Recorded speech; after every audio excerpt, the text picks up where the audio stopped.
안녕하세요. 여러분께 한 달간의 이슈를 알기 쉽게 정리해드릴 아나운서 준비생들이 전하는 시사상식 아시나요입니다. 유후! 네, 여러분 반갑습니다. 저희가 오늘 영광스럽게 첫 회를 맞이한 만큼 저희 소개와 더불어 앞으로 이 채널의 진행 방향을 말씀드리려고 합니다. 저희는 아나운서를 꿈꾸고 있는 전현주, 이하진입니다. 네, 저희가 이 채널을 만들게 된 계기는요.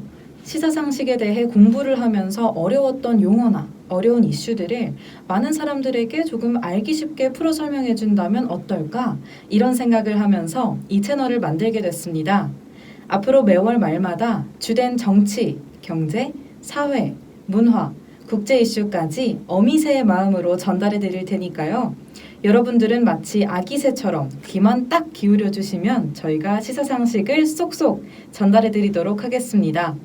여러분, 매월 말마다 많은 기대와 관심 부탁드리겠습니다. 그럼 시작해 볼까요? 예! 먼저 사회 분야 이슈입니다. 코로나19 확산세는 더 심각해지고 있는데 지난 14일 단행한 파업에 이어 의료계가 또 한 번의 총파업을 예고했습니다. 특히 이번 파업은 대형 병원 전공의는 물론이고 개업의, 전임의까지 가세하기로 해 파장이 만만치 않을 전망입니다. 대한의사협회는 의과대학 정원 확대, 공공의대 설립, 한방차별 급여화, 비대면 진료 추진 등의 4개 정책을 4대학으로 규정하고 이에 대해 반대하고 있습니다. 특히 파업의 주된 목적은 향후 10년간 의사수를 4,000명 늘리겠다는 정부의 방침을 철회시키고자 함인데요. 정부는 지역의료 격차 해소를 위해 의과대학 정원 확대가 필요하며 의협의 의사증원 철회 요구는 받아들일 수 없다고 선을 그었습니다. 반면 의협은 의사수보다 의료 수가 안정화, 진료 과목과 지역에 따른 인력 배치 불균형이 문제라고 지적하며 대립하고 있는 상황입니다. 좁혀지지 않는 의견 차이에 따라 당분간의 의료 공백기는 불가피해 보입니다. 이 이슈에서 설명드릴 용어는 업무 개시 명령입니다. 업무 개시 명령이란 동맹 휴업, 동맹 파업 등의 행위가 국민 생활이나 국가 경제에 심각한 위기를 초래하거나 초래할 것으로 판단될 때 강제로 영업에 복귀하도록 내리는 명령을 말합니다. 코로나의 확산세를 고려해 정부는 집단 휴진에 돌입한 의료진을 대상으로 업무 개시 명령을 발동할 예정인데요. 정당한 사유 없이 이에 따르지 않을 경우 면허정지 처분과 함께 최대 3년 이하의 징역 또는 3천만 원 이하의 벌금형에 처해질 수 있습니다. 네, 다음 이슈입니다. 사회적 거리두기에서 생활 속 거리두기 체제로 전환된 지 얼마 되지 않아 최근 다시 코로나19가 대유행 조짐을 보이고 있는데요. 광화문 집회, 집단 예배를 시발점으로 감염 경로를 알 수 없는 이른바 깜깜이 확진자가 일주일 만에 7배 급증했습니다. 서울지방경찰청은 17일 29명 규모의 전담수사팀을 꾸려 방역 지침을 어기고 8.15 광화문 집회에 참석한 전광훈 사랑제일교회 담임 목사를 수사하는 중입니다. 전 목사는 자가격리 수칙을 어기고 지난 15일 보수단체가 주최한 광화문 집회에 참석했을 뿐 아니라 교인들에게도 집회에 참석하도록 독려한 혐의를 받고 있습니다. 이에 24일 전광훈 목사 측은 개인정보보호법 위반, 직권남용, 강요죄를 사유로 방역당국을 고발하겠다고 밝혔습니다. 이렇게 코로나19 재유행에 대한 위기감이 고조되고 있는 가운데 방역당국에서는 사회적 거리두기 조치의 3단계 격상 여부에 관한 본격적인 논의를 진행합니다. 이에 대해 중앙재난안전대책본부 박능후 차장은 사회적 거리두기 3단계가 시작되면 일상이 정지되고 일자리가 무너지는 어려움을 감내해야 한다고 밝혔습니다. 이렇게 효과만큼 부담이 크지만 치료제가 없는 지금 코로나의 전파와 확산을 막는 유일한 방법은 이 거리두기를 통한 격리와 강제로 보입니다. 현재 방역당국은 3단계 격상에 대비한 세부 지침 조정에 들어갔습니다. 2단계에서 3단계로의 격상에 따른 변화 모두 궁금할 것이라고 생각되는데요. 사회적 거리두기 조치가 2단계에서 3단계로 격상될 시 집합, 모임 등의 행사 금지 기준은 실내 50인, 실외 100인 이상에서 전체 10인 이상 집합 금지로, 스포츠 행사는 무관중 경기에서 모든 경기 중지로, 학교, 유치원, 어린이집은 등교와 원격 수업에서 원격 수업 또는 휴업으로 체계가 바뀌게 됩니다. 더불어 공공기관과 민간기관, 기업 역시 유연 재택근무에서 필수 인원 외 전원 재택근무를 권고하게 됩니다. 아자아자 파이팅! 다음으로 경제 분야 이슈입니다. 요즘 한동안 유튜브에 들어가면 추천 영상이든 구독하고 있던 영상이든 온통 죄송합니다라는 제목으로 사과 영상이 줄줄이 업로드되었던 것 모두 경험하셨을 겁니다. 바로 뒷광고 논란이었는데요. 뒷광고란 광고 또는 협찬이 아닌 것처럼 제품을 리뷰하는 콘텐츠를 말합니다. 즉, 내가 내 돈 주고 산 제품이 아니고 브랜드로부터 제공받은 제품을 내돈내산처럼 리뷰했거나 광고를 대가로 돈을 받았음에도 유료 광고 포함 문구를 기재하지 않는 경우 등이 뒷광고에 해당됩니다. 이에 따라 공정거래위원회는 다음 달 1일부터 추천, 보증 등에 관한 표시, 광고 심사 지침 개정안을 시행하기로 했습니다. 공정위는 소비자들이 쉽게 찾을 수 있도록 광고 표시 문구를 추천, 보증 내용과 근접한 위치에 표시하고 또 적절한 문자 크기, 색상 등을 사용해 소비자들이 쉽게 인식할 수 있는 형태로 표현하도록 했습니다. 또 앞으로는 금전적 지원을 받은 건지 단순 제품 협찬인지 등 경제적 이해관계의 내용도 소비자가 이해하기 쉽도록 명확하게 표시해야 합니다. 이를 따르지 않은 광고는 부당 광고 판정을 받게 되며 관련 매출액이나 수입액의 2% 이하 또는 5억 원 이하의 과징금이 부과됩니다. 언니 진짜 흔들림이 없다. 거의 에이스 침대. 흔들리지 않는 편안함. 에이스 침대. 이거 하나 더 할래? 무서우니까. 나 좀 겁나. 네, 다음 이슈입니다. 임대차 3법 시행으로 인해서 전세가 월세로 급속히 전환될 것이라는 우려가 끊임없이 나오고 있는데요. 우리 경제의 고도 성장 시기에 높은 금리를 기반으로 자리 잡은 이 전세 제도는 한국 임대 시장의 큰 특징입니다. 집주인은 전세 보증금의 이자 수익을 활용하고 세입자는 매달 나가는 주거 비용을 줄이고 목돈을 저축하는 순기능 때문이었습니다.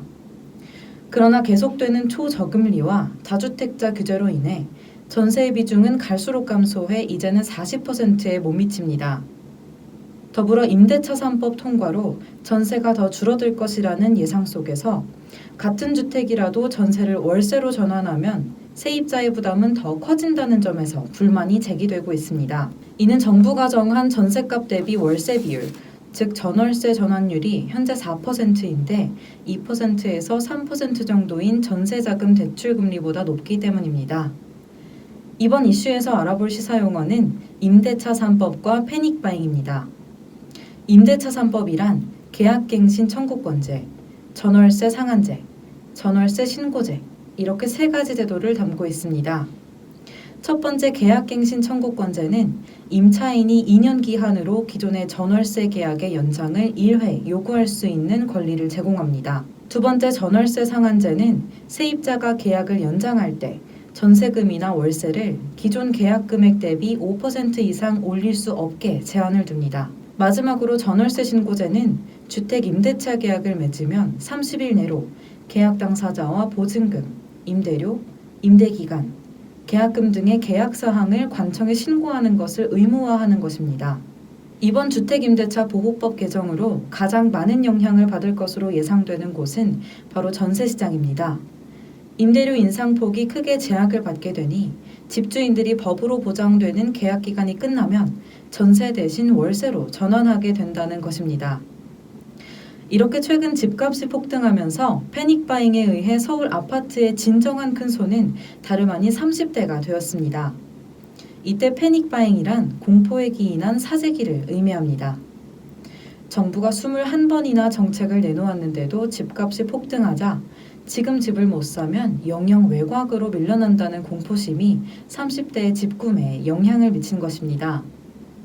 이때 패닉바잉이라는 용어는 공황구매로 순화해 사용할 수 있겠습니다.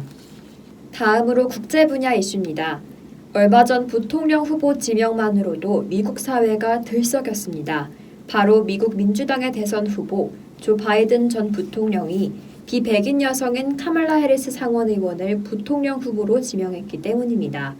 일각에서는 바이든의 이러한 선택은 모두 백인 남성인 집권 공화당과의 차별성을 극대화한 선택이라고 보고 줄곧 인종차별 및 여성 혐오 논란에 휩싸인 트럼프 대통령과 달리 화합의 이미지를 강조한 것이라는 분석을 내놨습니다.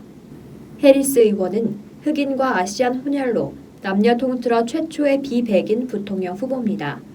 특히 민주당이 대선에서 승리할 경우 해리스 의원은 첫 여성 부통령이 되는 동시에 첫 여성 대통령까지 바라보게 될 수 있어 주목을 받고 있습니다. 이 이슈에서 설명드릴 용어는 러닝메이트입니다. 러닝메이트는 두 관직을 동시에 뽑는 선거제도에서 아래 관직의 선거에 출마한 이 후보자를 일컫는 말입니다. 흔히 미국의 정부통령 선거에서 부통령 입 후보자를 가리키는 말로 쓰이고 있습니다. 미국의 부통령은 대통령 후보가 지명해 러닝메이트로 출마하고 동시 선출되는 방식을 사용하고 있습니다. 네, 다음 이슈입니다. 지난 7일 레바논에서 발생한 초대형 폭발 사고가 있었습니다. 160여 명이 목숨을 잃고 6천여 명이 다친 이 레바논 폭발 참사는 많은 이들의 안타까움을 자아냈는데요. 이 대참사의 원인이 된 질산 암모늄은 지난 2013년 당초 레바논이 아닌 아프리카에 배달될 화물이었던 것으로 드러났습니다. 베이루트 항구에서 다른 장비를 더 싣고 가려다 비용적인 문제가 생기자 선주가 배를 버렸고 그 바람에 배에 실려 있던 질산 암모늄이 창고로 압류돼 보관되어 왔던 것입니다. 이에 레바논 정부는 항구 책임자 16명을 관리부실 혐의로 구속했습니다. 그러나 고위험 폭발물을 대책 없이 도심 가까이에 방치해왔다는 비판과 높은 실업률 등 경제 위기까지 겹치면서 연일 정권 퇴진 시위가 이어졌습니다. 결국 지난 11일 하산 디압 레바논 총리는 대국민 연설을 통해 내각 총사퇴를 발표했습니다. 내각 사퇴 소식에도 의회 주변에서는 여전히 시민 수백 명이 규탄 시위를 벌이는 중입니다. 다음으로 정치 분야 이슈입니다.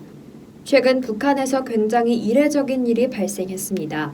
국가정보원은 20일 국회 정보위원회에서 김정은 북한 국무위원장이 여동생 김여정 노동당 중앙위원회 제1부부장에게 국정 전반에서 위임 통치하고 있다고 밝혔는데요.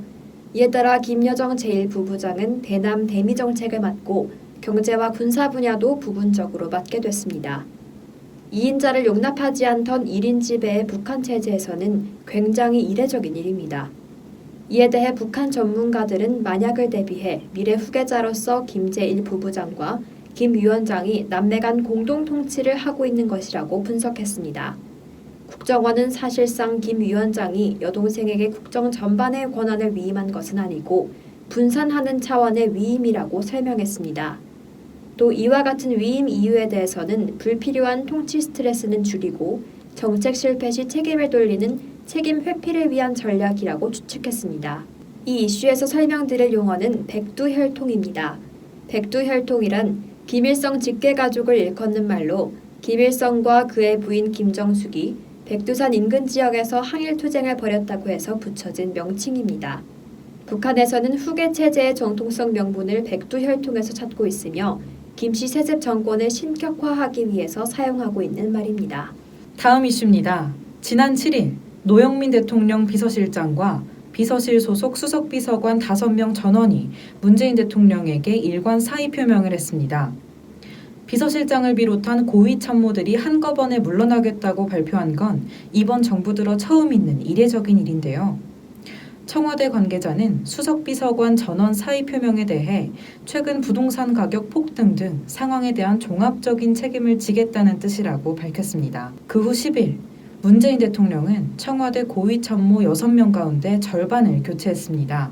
정무수석비서관의 최재성 전 국회의원을, 민정수석비서관의 김종호 감사원 사무총장을, 시민사회 수석비서관의 김재남 기후환경비서관을 내정했습니다.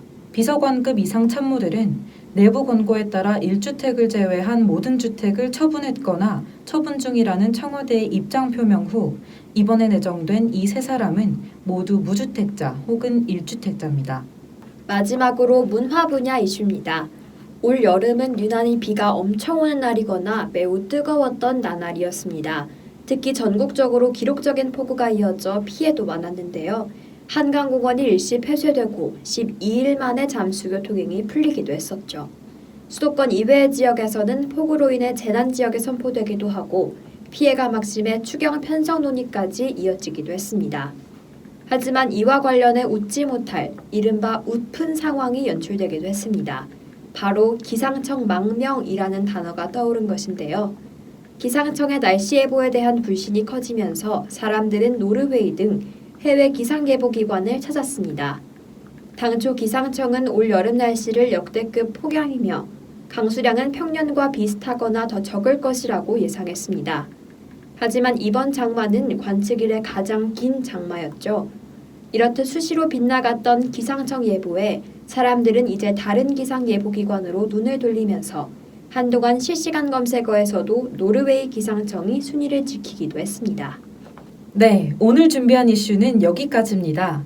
저희는 한 달 동안 일어나는 이슈들을 꼼꼼하게 지켜보고 공부해서 매달 말에 여러분께 명쾌하고 알아듣기 쉽게 전달해드리도록 하겠습니다. 저희 아시나요는 앱스토어 팟캐스트와 팟빵에서 만나보실 수 있습니다. 또 여러분과 더 가깝게 소통하기 위해서 인스타와 유튜브 채널로도 함께할 거니까요. 많은 관심 부탁드리겠습니다.